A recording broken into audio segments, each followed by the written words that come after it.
Assalamualaikum warahmatullahi wabarakatuh. Di sini saya Nabila Elsa Sabrina dan juga rekan saya Ramadhani Firmansyah Putra akan menjelaskan tentang metode transportasi, Least Cost Method, dan Stepping Stone.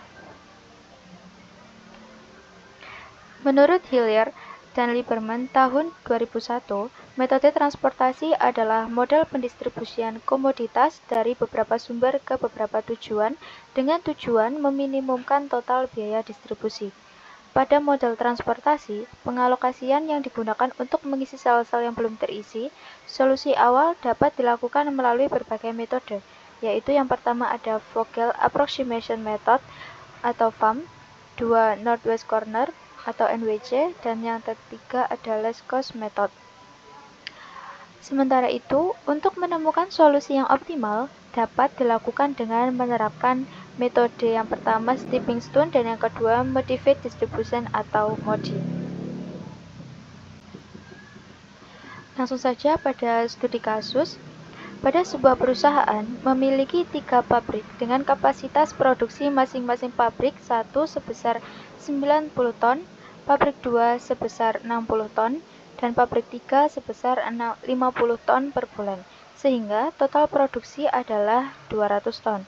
Produk tersebut akan dikirim ke 3 kota tujuan, yaitu kota A, kota B, dan kota C, dengan masing-masing 50 ton, 110 ton, dan 40 ton, dengan total 200 ton. Biaya pengiriman berbeda untuk setiap rute. Dari pabrik 1, biaya ke kota A sama dengan 20, kota B 5, dan kota C 8. Dari pabrik 2, biaya ke kota A 15, kota B 20, dan kota C 10. Dari pabrik 3, biaya ke kota A 25, kota B 10, dan kota C 19. Berdasarkan data tersebut, dapat disusun tabel transportasi untuk menentukan pola distribusi yang paling efisien. Dari contoh permasalahan di atas, maka dapat dibuatkan tabel transportasi seperti berikut ini.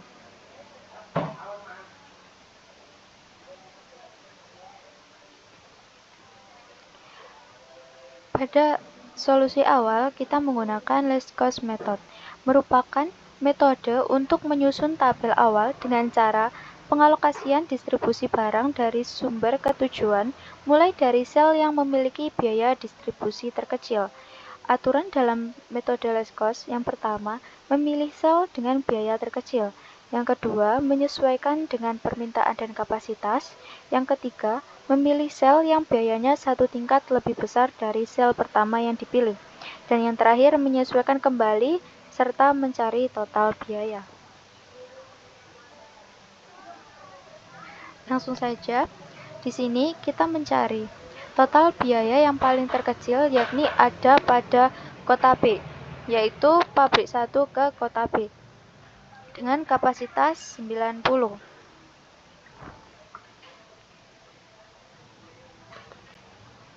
Selanjutnya, setelah kita melihat di sini terdapat jumlah biaya terkecil setelah 5, yakni pada pabrik 2 ke kota C dan pabrik 3 ke kota B, yakni dengan nilai biaya sebesar 10. Kita mengambil dari kota C terlebih dahulu, yakni dengan jumlah kapasitas pabrik 2 yakni 60 untuk memenuhi kota C sebesar 40, jadi sisa kapasitas pada pabrik 2 tersisa 20. Selanjutnya, kita mencari jumlah biaya terkecil, yakni ada pada pabrik 3 ke kota B, yakni sebesar 10.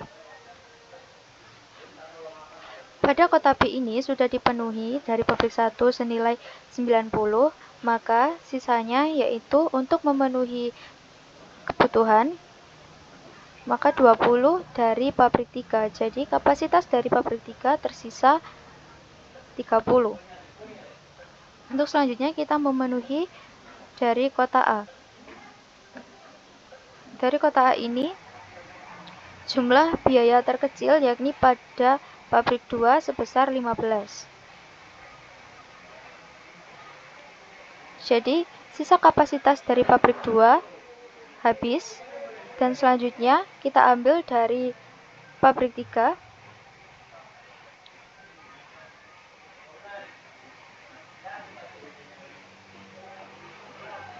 Nah, setelah semua kolom terpenuhi, maka kita menghitung total biaya. Z sama dengan 5 dikali 90,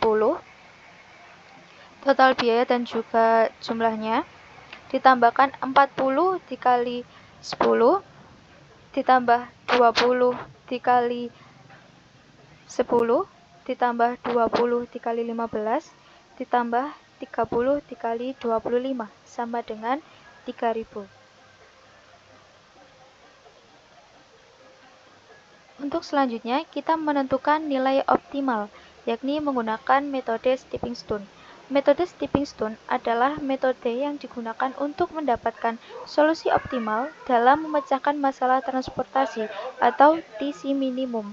Langkah berikutnya mencoba-coba dengan memindahkan sel yang ada isinya atau stone ke sel yang kosong atau water.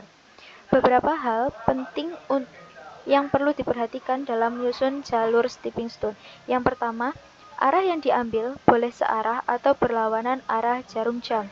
Yang kedua, loncatan dapat dilakukan secara vertikal atau horizontal saja. Dan yang ketiga, loncatan dapat dilakukan melewati sel lain selama sel tersebut terisi. Dan yang keempat, setiap jalur diawali dengan simbol positif, kemudian simbol negatif, dan seterusnya.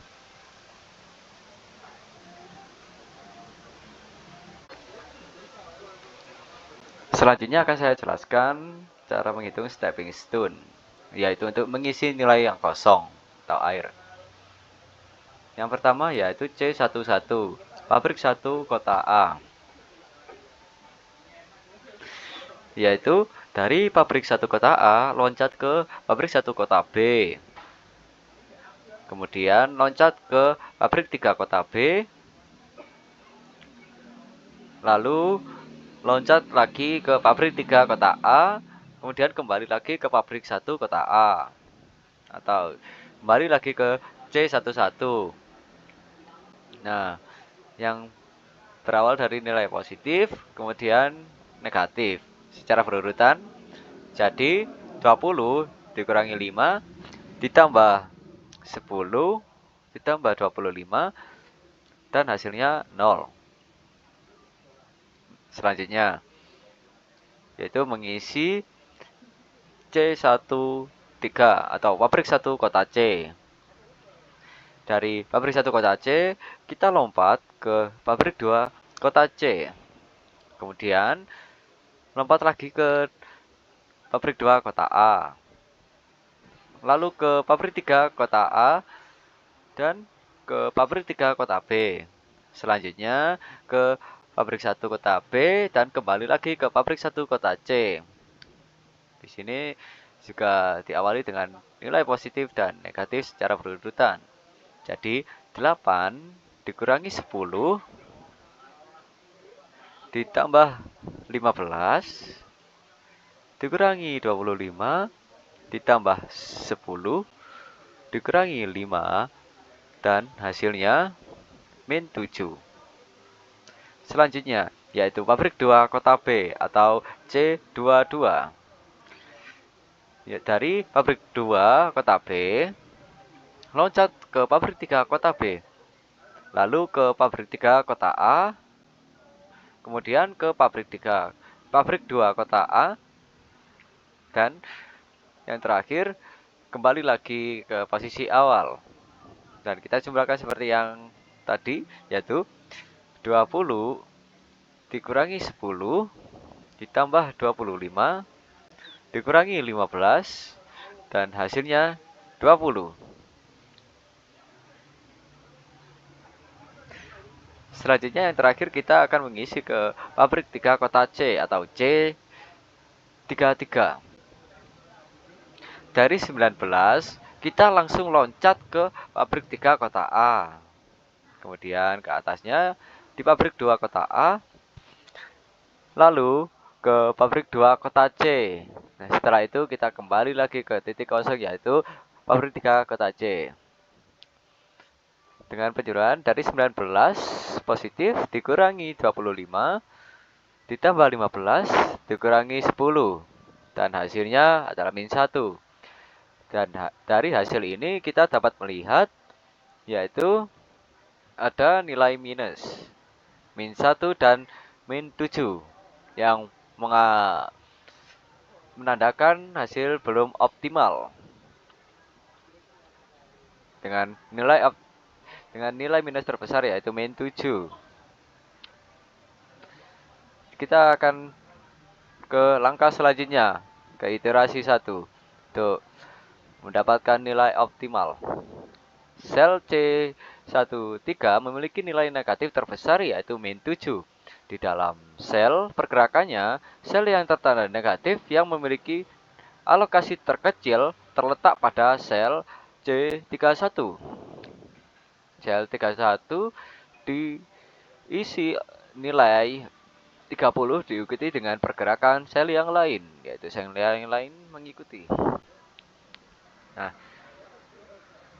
dari pabrik 3 kota A, kita pindah ke pabrik 1 kota C untuk karena memiliki nilai negatif yang terbesar. Jadi kita ubah nilai di sana.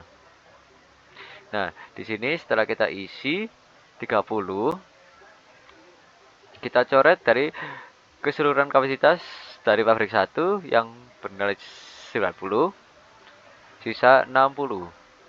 Selanjutnya, kita mengisi di bawahnya pabrik 2 kota C dengan sisa demand yaitu 10. Dengan kapasitas dari pabrik 2 kita coret dengan sisa 50. Kemudian, pabrik 1 kota B kita isi dengan sisa kapasitas dari semua yaitu 60. Kita coret. Kemudian kita isi di pabrik 3 kota B dengan mengisi semua isi dari kapasitas untuk memenuhi demand dari kota B yaitu 110. Nah, setelah itu kita mengisi pabrik 2 kota A berisi 50. Sisa kapasitas keseluruhan dari pabrik 2.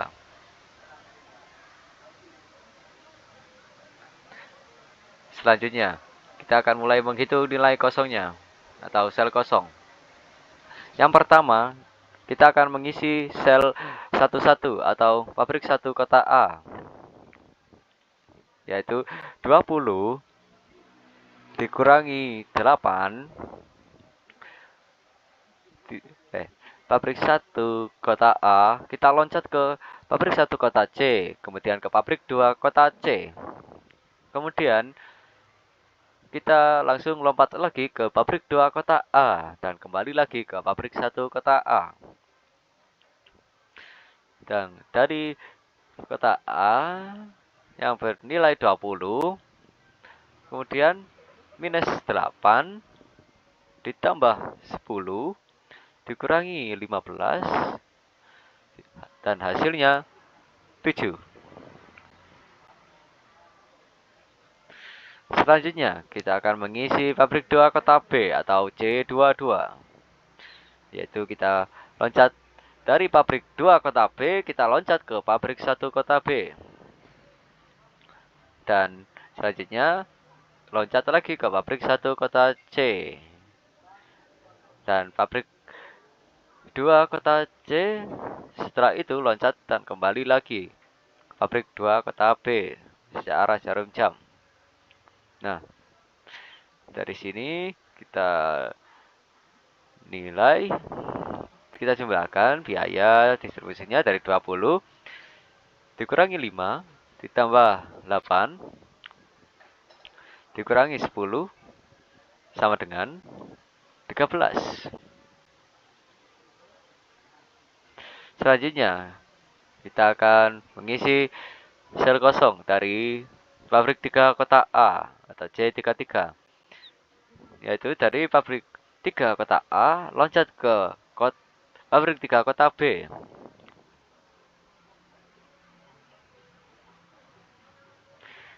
setelah itu kita loncat lagi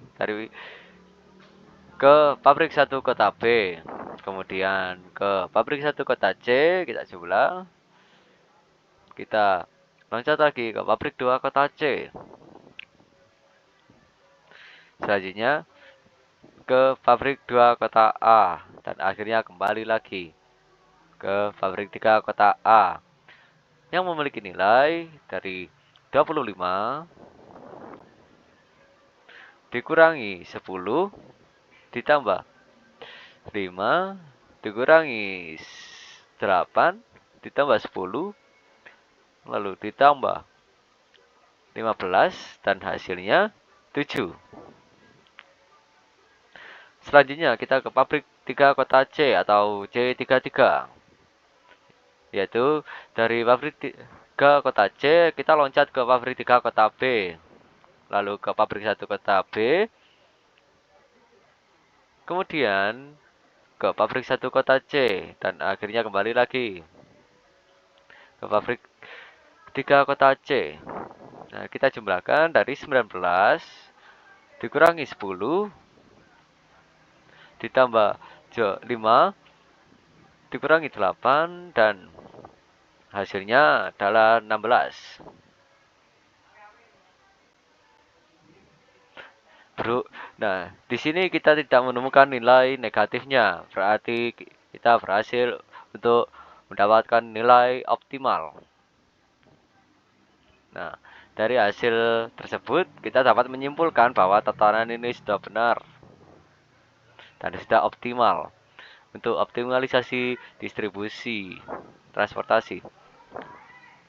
Dengan pabrik 1 kota B memiliki demand atau permintaan sebanyak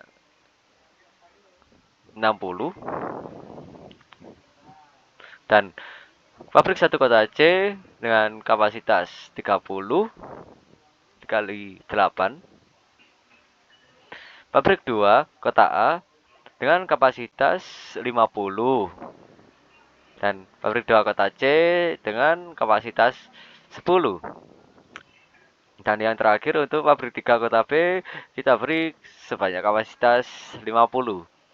Nah, untuk dan dikali dengan jumlah biayanya yaitu data kota B tadi ada 60 dikali 5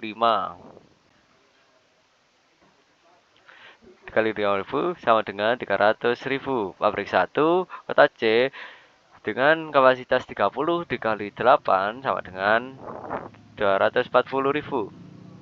Dan pabrik 2 kota A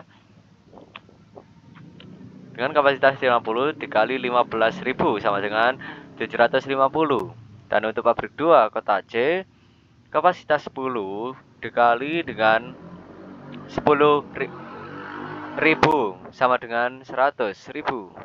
Pabrik 3 kota B dengan kapasitas 50 dikali 10 sama dengan 500.000. Dengan total biaya semuanya yaitu 1.890.000. Ini adalah hasil optimalisasi dari studi kasus yang kita bawakan. Sekian dari saya, terima kasih banyak.